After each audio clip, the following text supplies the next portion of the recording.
varianty 1 urbanistickej štúdie a ďalej s prvým variantom obeznámil inžinier architekt Šončík. Ešte by som vás prítomne poprosila, aby ste zachovali kľud pri prezentácii, dajte priestor spracovateľom, aby mohli odprezentovať tieto návrhy. Na to sme tu vlastne, na to bolo zvolané toto verejné zhromaždenie na verejnú prezentáciu.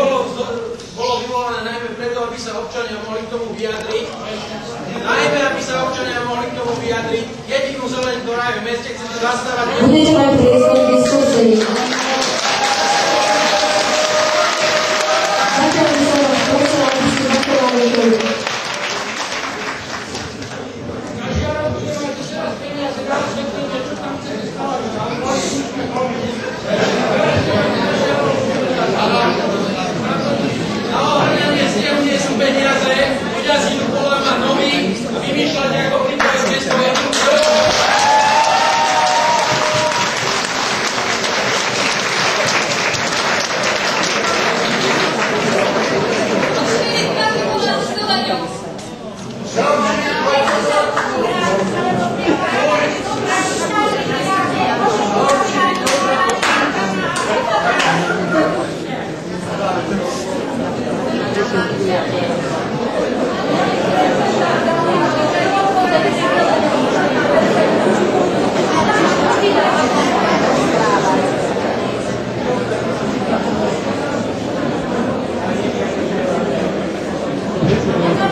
Zásadným spôsobom totiž to treba vyriešiť vnútromestský dopravný systém, od ktorého sa tým pádom začne odvíjať podstatné veci, ktoré môžu toto územie ovplyvniť.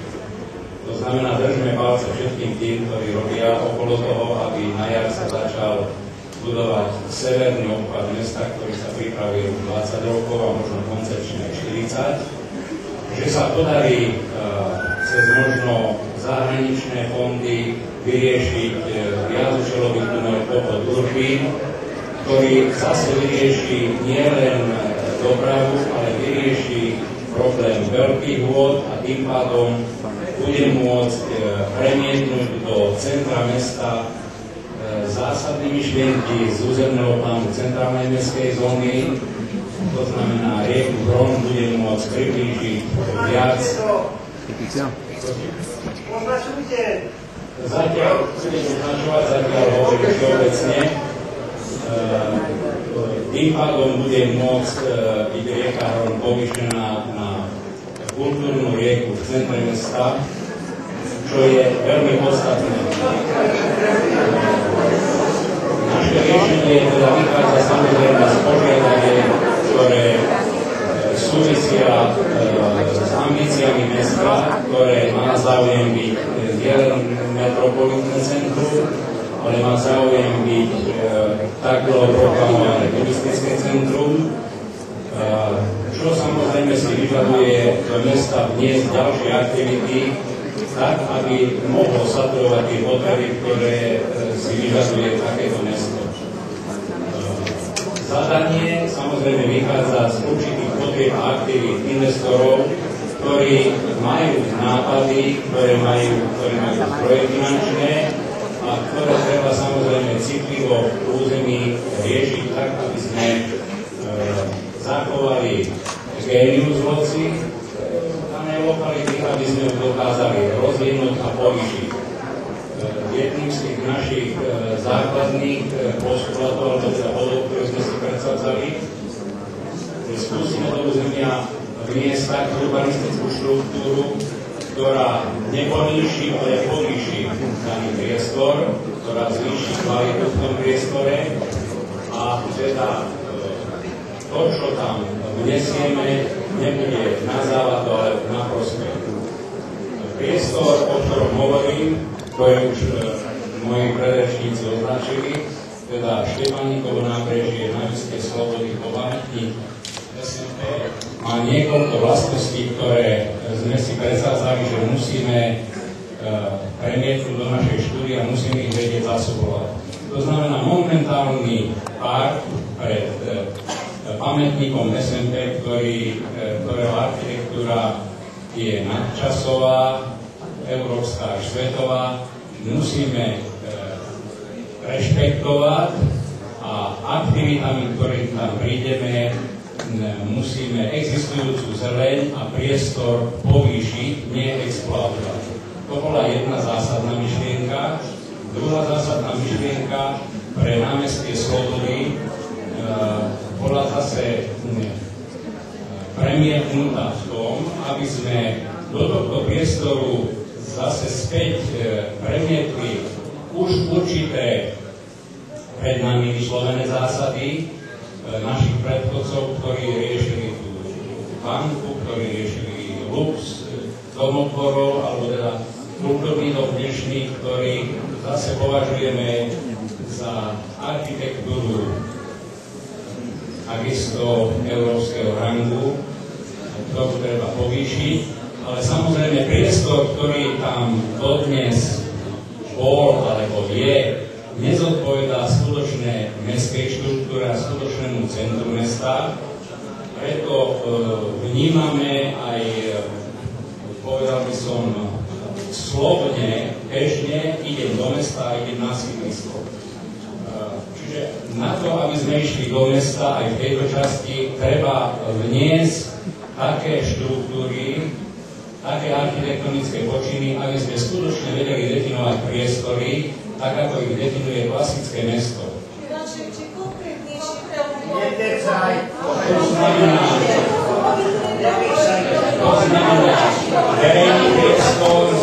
verejný priestor a privátny priestor. Toto všetko je v tejto štúdii zakladnené tak, aby sme to tieto myšlienky si preniesli. Samozrejme, ďalší významný moment, ktorý vnášame do tohto priestoru, je prinavrátiť rieku mestu. To znamená, posúvame komunikáciu po jeden pruh smerom do parku, čím vytvárame možnosť lehových úprav a výsadky zelene okolo toku, rieky hor, tak, aby bolo možné vytvorené dostatok zelene, dostatok prístupu k vode, tak ako sa to štandardne vyžaduje rieka. Ďalší zásadný moment urbanistický v tejto časti, kde tak ako predchodcovia v zásade riešime celý problém dopravy veľkým rondelom v tejto časti, ktorý patrí k organizujeme a napájame to v zmysle územného plánu na koncipovaný rondel okolo polikliniky, čiže tým pádom v zásade všetky smery v tomto priestore sú vyriešené. Zámery pre dotvorenie Z-Sport Palasu my organizujeme v tomto priestore, kde navrhujeme architektúru čiastočne podzemnú, ktorá vyrastá z parku a fakticky má aktívne fasády len v tomto priestore so zeleňou a stromami, tak aby priestor parku bol odlučnený od dopravy, ktorá dnes predstavuje 45 000 vozidiel denne. Výhľadovo dúfam, že sa to upraví. Tým pádom park bude mať zachovanú svoju zeleň, pamätník bude mať zachovanú svoju monumentalitu a priestor bude podstatne kľudnejší a menej atakovaný hlukom a dopravou. V tejto časti vkladáme potom ďalšiu zeleň s pamätníkmi, ktoré majú súvisť nejakým spôsobom s oslobodzovacím hnutím alebo teda vojnové pamätníky, ktoré sa podporujú po opustení cintorínu mestských národných centrálnych do tejto časti. Priestor luxu v tejto časti navrhujeme dostávať kongresovým centrom so zelenou strechou takisto, aby to, čo sa z tej zelenej zabere na zemi, aby sa objavilo zase na prvom nadzemnom podlaží. A v tejto časti lux dostavujeme ďalšími aktivitami, ktoré si hotel zaslúžia. Tento priestor medzi bytovým domom a luxom až po začiatok banky navrhujeme riešiť polifunkčným objektom skrytou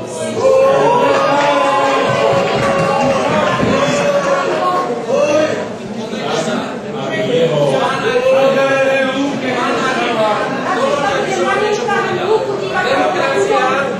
demokracia vláda ruku. Myslím, že každý zo zúčastnených je dostatočne oboznámený s vašimi návrhmi. Tak správne priamu demokraciu. Všetci ľudia, ktorí sú tu zúčastnení, nech jednoducho zdvihnú ruku, kto súhlasí s vašimi návrhmi zabetonovať mesto, a kto nie. Budeme vidieť, na čom sme.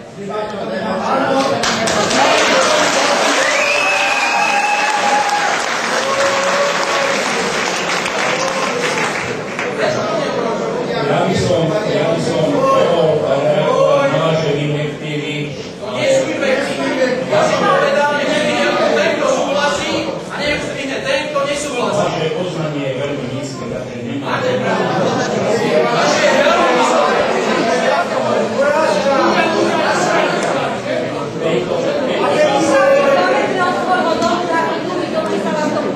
Na ulicu stávajte pred Králikovým domom.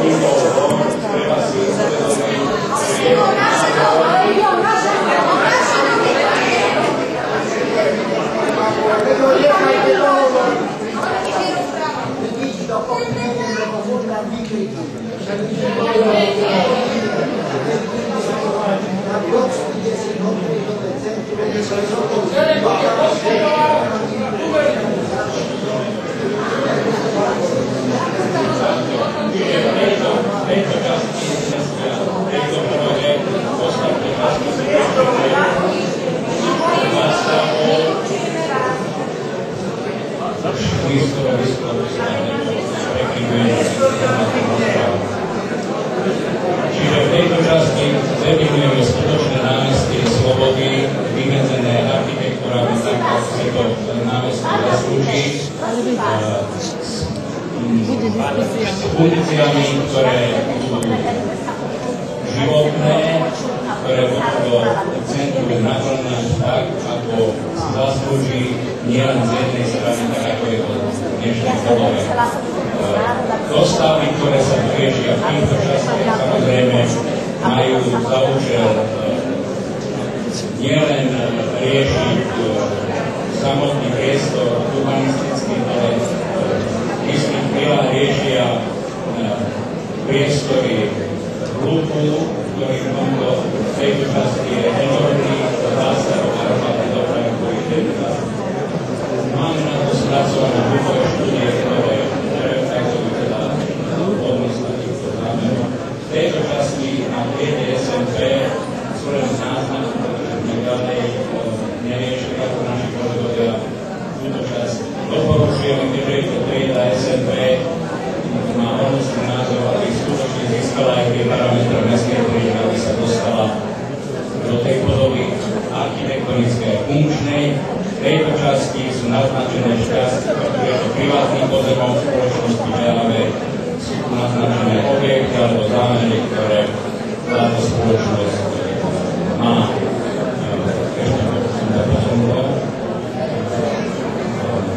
Tento priestor vlastne križovatky, ako som už spomenul, urbanizmom, ešte politickými domami zagadil. Aj tá doprava bola nielen riešená doprava na urbanistický priestor s pešími prechodmi a teda podchodmi cez to vnútorné atrium rieke Rón a k zimnému štádionu a smeru na oblasť Paríska. V tejto časti sme vždy previacených vizualizácií, ktoré urbanizovaného priestoru. V tejto časti vidíte priestor pod pamätníkom, kde teda tu je riešený Z-Sport Palace so zelenými strekami a so zelenou, ktorý uzatvára celý tento priestor. Tu sú ponechané priehľady tej veľkej osy, ktorá stojí, ale čiastočne uzatvára nábrežníkami. V tejto časti je riešený nábrežie okolo rieky Rón, tak ako som to tuto to vidíme v tejto časti a možno ten priestor je takýmto spôsobom ponechaný. Tuto to vidíme takisto jeden priestor, druhý priestor, nábrežie. Zase iný pohľad od Senica.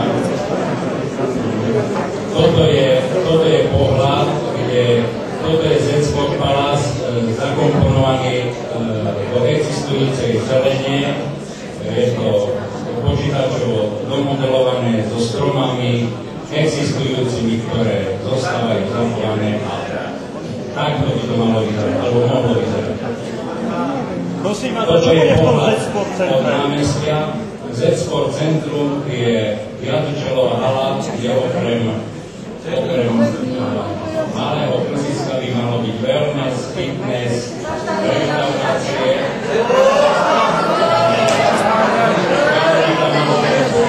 ubytovanie, proste je to zariadenie, ktoré by malo slúžiť podľa investora hlavne mládeži, kde ostatné aktivity by mali potom sa premietať, tak ako sa to vo svete bežne robí. Čiže sa nejedná o zimný štadión. Nejedná to o poriadku zimný štadión, ktorý tu je. Prečo treba stavať nový? Ale to nie je zimný štadión.